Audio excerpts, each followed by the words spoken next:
Sí, Dios, queremos alabar y queremos bendecirte, queremos honrarte, glorificarte. Queremos darte gracias, Señor, porque nos permites en esta hora acercarnos a ti, acercarnos a tu presencia, alabar, glorificar, honrar y exaltar tu nombre. Gracias, Cristo, y te pedimos en esta hora que seas tú hablándonos, llenándonos, Señor, de conocimiento de ti. En el nombre de Jesús te lo pedimos. Amén y amén. Muy bien, preciosos, pluma, papel, lápiz, una actitud enseñable. Es lo que vamos a necesitar el día de hoy para conocer un poco más acerca de nuestro Señor. El día de hoy vamos a continuar con nuestra serie de Juan 3:16, que en verdad ha estado muy interesante. Nos ha permitido mirar precisamente este versículo desde un punto de vista completamente distinto. El Señor nos ha estado hablando a través de él. El día de hoy vamos a ver el mayor objetivo, Juan 3:16, que dice: porque de tal manera amó Dios al mundo que ha dado a su Hijo unigénito para que todo aquel que en él cree no se pierda, mas tenga vida eterna. Y el día de hoy vamos a estudiar, vamos a aprender por quién o por quiénes murió el Señor Jesús. Y comenzaremos precisamente con esta pregunta: ¿por quiénes murió Jesús? Este pasaje nos dice que lo hizo por el mundo, es decir, por los hombres y mujeres sin importar las edades, raza, condición social, económica o política que tengan. Todo aquel que se arrepienta, confiese su pecado y declare con su boca que Jesús es el Señor, será salvo. De manera que podemos dejar claro que el objetivo de salvación de Jesús era el mundo pecador. Y que no existe mayor objetivo, pues no sabemos de la existencia y necesidad de morir por más mundos. Y el mismo Señor afirma que Él no vino a condenar, sino a salvar, que el que se condena a sí mismo por no creer. Vamos a verlo, Juan capítulo 3, hemos leído el verso 16, pero quiero llevarte ahora a los versos 17 y 18. Juan 3, 17 y 18. Porque Dios no me envió a este mundo para condenar a la gente, sino para salvarla. ¿A qué vino el Señor Jesucristo? A salvarla, a salvarnos a ti y a mí de eterna condenación. 18. El que cree en mí que soy el Hijo de Dios no será condenado por Dios. Pero el que no cree ya ha sido condenado precisamente por no haber creído en el Hijo único de Dios. De manera que, ¿quiénes se condenarán? ¿Quiénes sufrirán en el infierno eterno? Todos aquellos que no creen. Todos aquellos que por su incredulidad no rindan sus vidas al Señor. Y deseo dejar claro que es por su incredulidad. No por la incredulidad de los padres o de los abuelos, no por la incredulidad de una nación o una cultura o las tradiciones, sino por la propia, la de uno. Y si bien es cierto es que la incredulidad de nuestros padres, la incredulidad de nuestra familia puede ser un factor importante para que me acerque a Dios o no, no es determinante. Es decir, no puedo culpar a mis padres, no puedo culpar a mi familia por no creer. Porque aunque ellos no me hablaron, ellos no me compartieron del Evangelio, yo decidí no creerlo cuando lo escuché. En la Escritura tenemos en más de una ocasión el ejemplo de hijos creyentes, de hijos piadosos que tuvieron padres incrédulos y que la incredulidad de sus padres no impidió que ellos creyeran. Ejemplo de ello lo tenemos con el rey Ezequías, de quien da testimonio la Biblia diciendo, vamos a verlo, Segunda de Reyes, capítulo 18, verso 1. Segunda de Reyes, capítulo 18, verso 1. ¿Qué dice? En el tercer año de Oseas, hijo de Ela, rey de Israel, comenzó a reinar Ezequías, hijo de Acaz, rey de Judá. Cuando comenzó a reinar, era de 25 años y reinó en Jerusalén 29 años. El nombre de su madre fue Abi, hija de Zacarías. Hizo lo recto ante los ojos de Jehová, conforme a todas las cosas que había hecho David, su padre. ¿Qué nos dice la Biblia en la escritura de Ezequías? Que hizo lo recto ante los ojos del Señor y actuó de la misma manera que lo hizo el mismo rey David. Es decir, estamos hablando de un rey piadoso, de un rey creyente, de un rey temeroso de Dios y de sus mandamientos que, si seguimos leyendo, sabemos que quitó la idolatría del país e incluso destruyó la serpiente de bronce que Moisés había levantado en el desierto y que ya habían hecho objeto de culto, objeto de adoración, llamado Neustán. Pero lo que es de llamar la atención es que fue un rey piadoso y justo, aun cuando su padre no lo fue. Porque podríamos creer, podríamos pensar que la impiedad de su padre pudo haber influenciado de tal manera a Ezequías que tenía el perfecto pretexto para no acercarse a Dios. Sin embargo, el testimonio que nos da la Escritura acerca de Ezequías es que hizo lo recto ante los ojos del Señor, conforme a las cosas que había hecho David su padre. Pero entonces, ¿cómo fue? ¿Realmente el padre de Ezequiel fue tan malo? De Ezequías, perdón, ¿fue tan malo? Bueno, vamos a verlo, Segunda de Reyes, capítulo 16, versos 1 al 4, que dice: Acaz, hijo de Jotam, comenzó a reinar en Judá a los 16 años, cuando Peca ya tenía 17 años de gobernar en Israel. La capital de su reino fue Jerusalén y su reinado duró 16 años.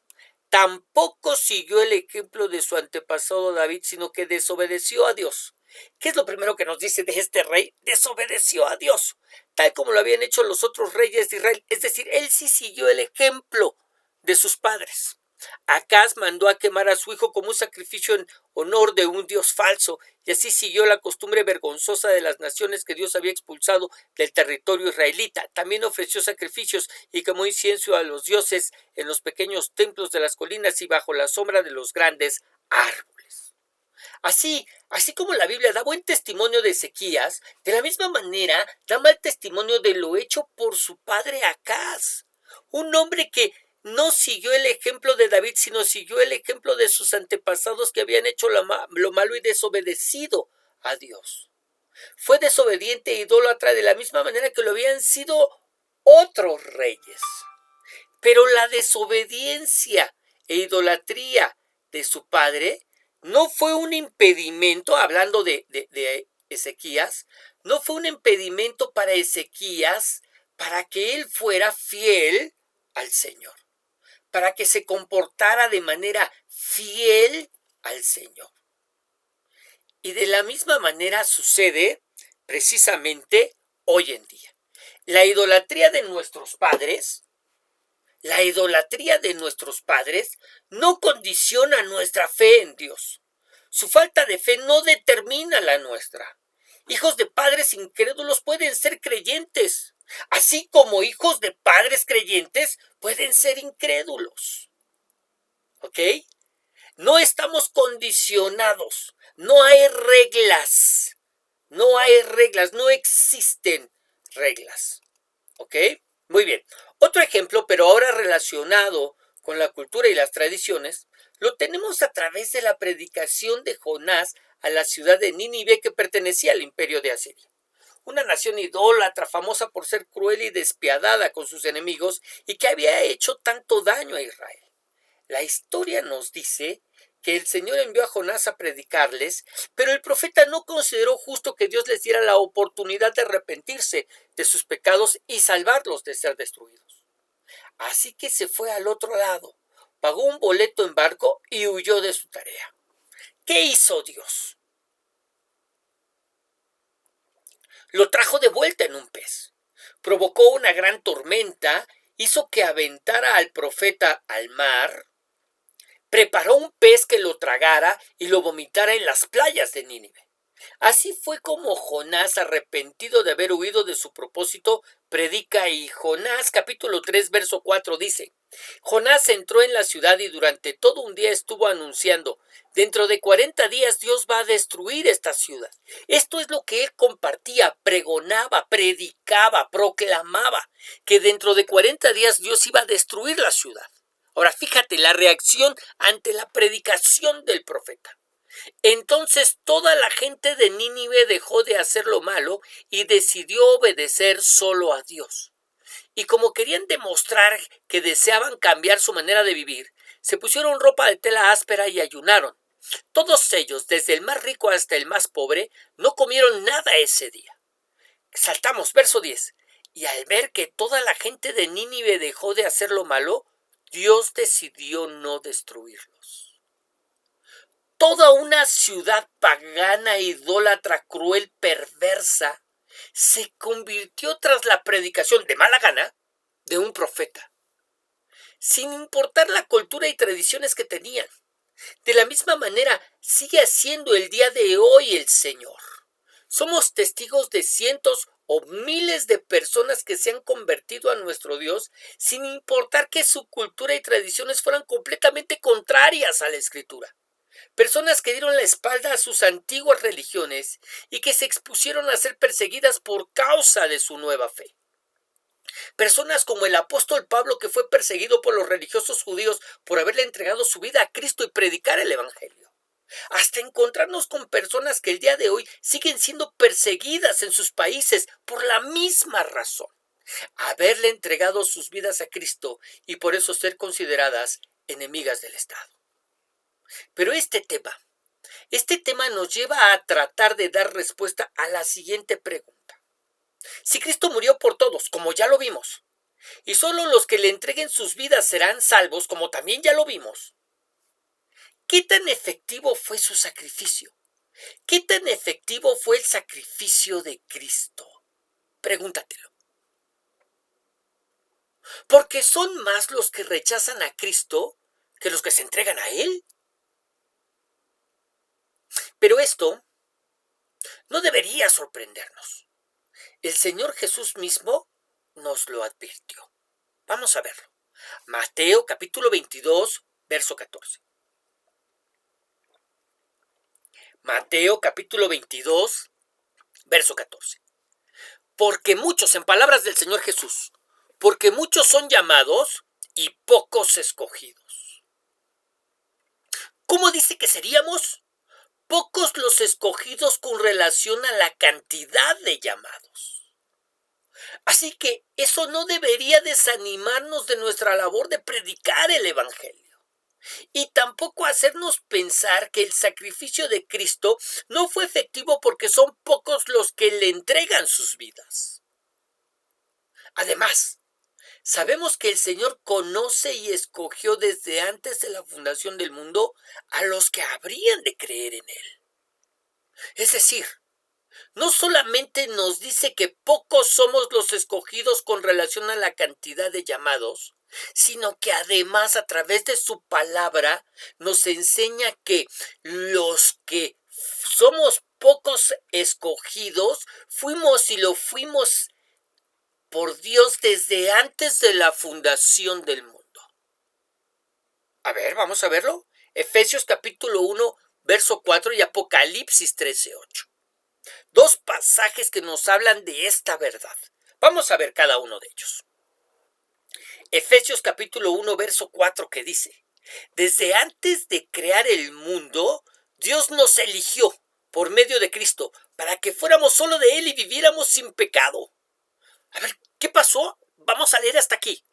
Desde antes de crear Dios el mundo, desde antes de que nada existiera en el principio, Dios nos eligió, Dios nos escogió por medio, a través de Cristo, para que fuéramos solo de Él. De nadie más, solo de Él y viviéramos sin pecado. Dios nos amó tanto que decidió enviar a Jesucristo para adoptarnos como hijos suyos, pues así había pensado hacer desde un principio. Ahora, Apocalipsis 13:8 dice: y adoraron a la bestia todos los que pertenecen a este mundo, cuyos nombres no estaban escritos en el libro de la vida antes de la creación del mundo, el libro que le pertenece al Cordero que fue sacrificado. Es decir, tu nombre y el mío se encuentra escrito en el libro de la vida y fue escrito antes de la creación del mundo, pues antes de la creación del mundo, Dios nos eligió, Dios nos escogió para que fuéramos solo de Él y viviéramos sin pecado. ¿Te das cuenta? De manera que podríamos decir que Dios conoce desde antes de la fundación del mundo a aquellos pocos que habrían de creer en Cristo y entregarle su vida, pues Él mismo los había escogido. De manera que aunque Cristo murió por todos, su sacrificio solamente se hizo efectivo en los pocos que él había escogido para que fueran suyos, que le habían sido además dados por el Padre. ¿Cómo? Sí, la Biblia enseña no solamente que nos escogió, sino que fuimos escogidos por el Padre y dados al Señor Jesús. Vamos a verlo, Juan 17, 1 y 2. Estas cosas habló Jesús y levantando los ojos al cielo dijo. Esta es la oración que el Señor Jesucristo hace antes de morir en la cruz. Ahora, pon mucha atención. Padre, la hora ha llegado. Glorifica a tu Hijo para que también tu Hijo te glorifique a ti, como le has dado potestad sobre toda carne, para que dé vida eterna a todos los que le diste. No es a todos los que vinieron, sino a todos los que le diste. A todos los que escogiste, elegiste desde antes de la fundación del mundo, cuyos nombres se encuentran escritos en el libro de la vida del Cordero, y que me diste precisamente para darles vida eterna, para que fueran solamente míos y vivieran sin pecado.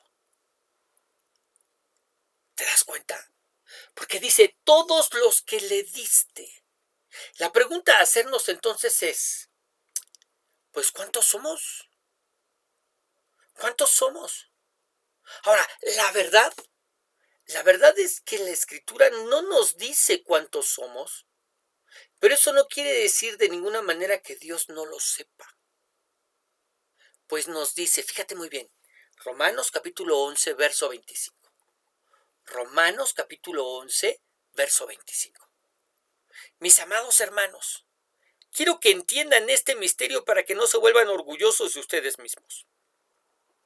Parte del pueblo de Israel tiene el corazón endurecido, pero eso solo durará hasta que se complete el número de gentiles que aceptarán a Cristo. ¿Hasta cuándo? ¿Hasta cuándo el corazón de Israel estará endurecido para no reconocer a Jesucristo como el Mesías, como el Cristo, como el Hijo de Dios, hecho hombre? ¿Hasta cuándo?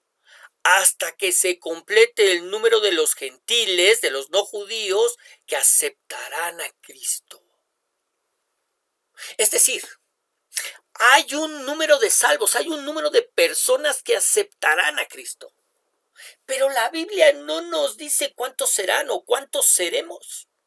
Lo único que sabemos, que ya vimos, es que seremos pocos comparados con todos, un número que Dios se ha reservado para sí. Sí, Dios debe saber ese número, pero no le ha placido revelárnoslo, decírnoslo. Y que crecerá aún en medio de la llamada gran tribulación, donde el número de los escogidos se seguirá sumando. ¿A poco eso también lo dice la Biblia? Por supuesto, vamos a verlo. Apocalipsis capítulo 6, verso 9. Estamos hablando de ese rompimiento de los sellos y esta es la ruptura del quinto sello o el quinto juicio. Ya han pasado los 4 jinetes del Apocalipsis y ahora se rompe el quinto sello. Y dice la Biblia, Apocalipsis 6:9. Cuando abrió el quinto sello, vi bajo el altar las almas de los que habían sido muertos por causa de la palabra de Dios y por el testimonio que tenían. Y clamaban a gran voz diciendo, ¿hasta cuándo, Señor santo y verdadero, no juzgas y vengas nuestra sangre en los que moran en la tierra? Y se les dieron vestiduras blancas, y se les dijo que descansasen todavía un poco de tiempo, hasta que se completara el número de sus consiervos y sus hermanos, que también habían de ser muertos como ellos. ¿Hasta cuándo? ¿Hasta cuándo? Hasta que se completara el número de sus consiervos y sus hermanos. Hasta entonces, que también habrían de ser muertos como ellos por causa de entregarle su vida a Jesucristo. Lo que quiere decir que aún en medio de tan semejante prueba, se seguirá compartiendo el Evangelio. Y aun cuando la vida de los que no lo rechacen estará en juego, habrá quienes le entreguen su vida a Cristo. Ahora, ¿qué papel desempeñamos, qué papel tenemos tú y yo en todo esto que estamos aprendiendo? Mira lo que dice Romanos capítulo 10, verso 13. El apóstol Pablo escribiendo a los de Roma. Y les dice, verso 13, Pues la Biblia también dice, Dios salvará a los que lo reconozcan como su Dios. ¿Ok? Pero, ¿cómo van a reconocerlo si no confían en Él? ¿Y cómo van a confiar en Él si nada saben de Él? ¿Y cómo van a saberlo si nadie les habla acerca del Señor Jesucristo? ¿Y cómo hablarán de Jesucristo si Dios no los envía? Como dice la Biblia, qué hermoso es ver llegar a los que traen buenas noticias. ¡Wow! ¿Cómo queremos que se conviertan si no les predicamos? Así que, ¿qué tenemos que hacer? Salir y predicar. Cumplir con la comisión que el Señor nos ha dejado. Ir por todo el mundo y predicar el Evangelio a toda criatura. Salir de las cuatro paredes de las iglesias y nuestros hogares para compartir lo que el Señor ha hecho en cada uno de nosotros. Mostrarles cómo es que Jesucristo ya pagó por nuestros pecados al morir tomando nuestro lugar en la cruz. Cómo es que la justicia de Dios ha sido completamente satisfecha y que lo único que necesitamos hacer es entregarle nuestras vidas a Dios a través de creer que Jesucristo es nuestro Señor y Salvador. Cierto es que Cristo murió por todos, pero solamente los que creen en Él y le entregan su vida son los que son llamados a ser hijos de Dios, miembros de la familia del Señor, ciudadanos de los cielos. Mira cómo lo dice Juan 1:12. Pero a quienes lo recibieron y creyeron en Él, les concedió el privilegio de llegar a ser hijos de Dios. Es decir, no todos somos hijos de Dios porque Cristo murió por todos, sino aquellos que le recibieron, aquellos que creyeron en Él, es a quienes les concedió el privilegio de llegar a ser hijos de Dios. Esta es una verdad que necesitamos salir y predicar. Enseñarle a la gente que sin Cristo van derecho al infierno. Un infierno que en un principio no fue preparado para ellos, pero que por causa de su incredulidad se convertirá en su última morada y en el que permanecerán eternamente y para siempre. Pero mientras tengan vida, tienen la oportunidad de arrepentirse de sus pecados, confesarlos delante de Dios y entregarle sus vidas. Si ya eres cristiano, tienes responsabilidad de salir y predicar. Si eres un creyente, si eres un hijo de Dios, no puedes quedarte de brazos cruzados ante esta verdad, ante esta realidad que estamos viviendo. Es necesario que salgamos y prediquemos el Evangelio, que llevemos esta verdad a las naciones. Si aún no lo eres, el día de hoy tienes la oportunidad de serlo. El día de hoy tienes la oportunidad de escapar del fuego del infierno. El día de hoy puede ser el día de salvación para ti. ¿Qué tienes que hacer? Mira, tómate unos momentos para arrepentirte de lo malo que has hecho. La Escritura dice que todos pecamos y que por nuestro pecado hemos sido destituidos de esa posibilidad de ir a la gloria de Dios. Así que arrepiéntete de tus pecados. Arrepiéntete de eso malo que has hecho y que al primero que has ofendido es a Dios. En segundo lugar, confiésale a Dios tu pecado. Háblalo con Él. Díselo a Él. No necesitas confesarlo delante de nadie más. Él sabe y Él conoce tu pecado, pero está esperando que te acerques en arrepentimiento y lo confieses. Y en tercer lugar, pídele a Jesús que venga a morar, que venga a habitar, que venga a llenar tu corazón con su presencia a través de una sencilla oración para que puedas tener paz con Dios. ¿Qué oración, pastor? ¿De qué me hablas? Bueno, podrías hacer una oración como esta. Señor, me arrepiento del mal que he hecho y te pido que me perdones por todos los pecados y faltas con los que te ofendí. Llena y cambia mi vida. Lléname con tu presencia y concédeme el privilegio de ser hecho un hijo tuyo. En el nombre de Jesús te lo pido. Amén. Si has hecho esta oración de todo corazón, te aseguro, por lo que enseña la Biblia, que eres un hijo de Dios. Bienvenido al reino de los cielos aquí en la tierra. Lo único que me resta pedirte es que comiences a leer la Biblia empezando por el Evangelio de Juan. Que busques unirte a un grupo de estudio de la Biblia para que te ayuden a conocer a Dios. Y que ores, le hables a Dios todos los días pidiéndole que hay dirección para él mismo o contándole cómo te fue. Te aseguro que Él te escucha. Y a los que somos creyentes, les pido que oremos por los que aún no conocen a Dios, pero sobre todo que no callemos este mensaje, que compartamos las buenas nuevas del Evangelio. Amén. Oremos.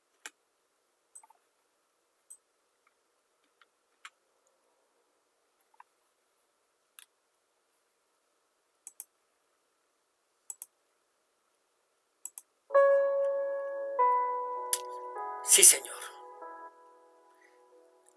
Parece mentira, pero aún y a pesar de que sabemos cuáles son las duras consecuencias que el pecado trae sobre las vidas, y que miramos y estamos viendo alrededor de nosotros cómo es que las señales se van cumpliendo poco a poco acerca de tu venida. Y miramos cómo la maldad en medio de este mundo se sigue multiplicando y cómo los enemigos del hombre son los de su misma casa. Parece mentira, pero la iglesia sigue dormida. Seguimos tan distraídos pensando en nosotros mismos, en nuestras comodidades, en nuestras metas, en nuestros anhelos, en nuestros deseos, en nuestros sueños, que no somos conscientes de lo que está sucediendo alrededor nuestro.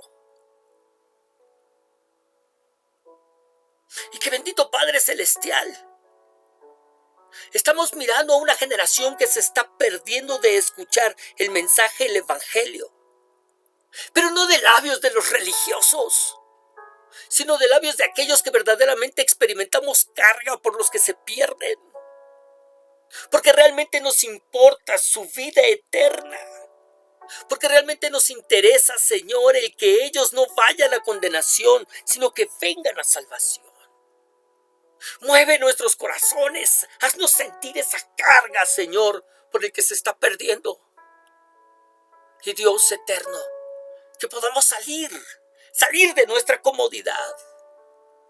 Abandonemos los bancos de nuestras iglesias. Dejemos, Señor, la comodidad de nuestros hogares para llevar el mensaje de salvación y de vida eterna. Dios, en el nombre de Jesús, que los que no te conocen, te conozcan. Pero que lo hagan, Señor, porque les hemos compartido, predicado, hablado, proclamado, enseñado, mostrado la verdad de tu palabra. No solamente mostrándoles lo que la Biblia dice y enseña, sino aún dando testimonio de lo que tú has hecho en nuestras vidas. Dios, en el nombre de Jesús, necesitamos ser movidos a misericordia.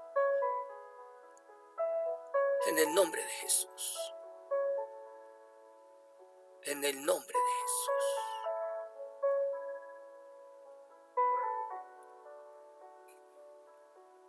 Muy bien, querido. Que el Señor te bendiga, que el Señor te guarde, que el Señor haga resplandecer su rostro sobre ti y que sea ese mismo Señor el que te dé paz.